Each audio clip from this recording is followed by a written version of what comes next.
کشمیر میں غم غصہ پایا جا رہا ہے۔ تمام فرقوں نے بیک آواز راہل بٹ قتل کی مذمت کی ہے۔ کشمیر کے عوام اس دکھ کی گھڑی میں متاثرین خاندان کے ساتھ یکجہتی کا اظہار کر رہے ہیں۔ اب آل پی ایم پیکیج ملازمین فورم نے ایل جی منوج سنہا کو خط لکھا ہے۔ انہوں نے اجتماعی استعفے کی بات خط میں لکھی ہے۔ خط میں لکھا گیا ہے کہ انتظامیہ وادی میں برسر خدمت کشمیری پنڈت مائیگرنٹس میں تحفظ احساس پیدا کرنے میں ناکام رہی ہے، لہٰذا آل پی ایم پیکیج ملازمین فورم اور غیر پی ایم پیکیج ملازمین کے پاس زندگی بچانے کے لیے اجتماعی استعفے دینے کے علاوہ کوئی متبادل راستہ نہیں ہے۔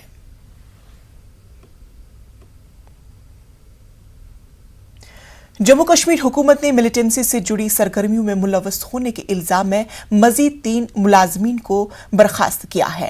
ان میں کشمیر یونیورسٹی میں کیمسٹری کا پروفیسر الطاف حسین پنڈت، محکمہ تعلیم میں بطور استاد کام کرنے والا محمد مقبول حجام اور جموں کشمیر پولیس کا کانسٹیبل غلام رسول شامل ہے۔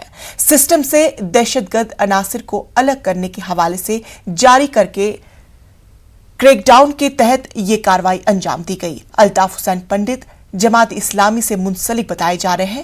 اس نے پاکستان میں ملیٹنسی کی ٹریننگ بھی حاصل کر لی ہے۔ وہ جے کے اولف کا سرگرم ملیٹنٹ بھی رہا ہے۔ بتایا جاتا ہے کہ محمد مقبول او جی ڈبلیو سے ہے اور وہ لوگوں کو انتہائی پسندی کی جانب دھکیل رہا تھا۔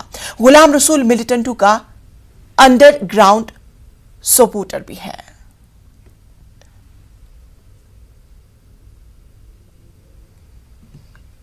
تو ناظرین، اسی کے ساتھ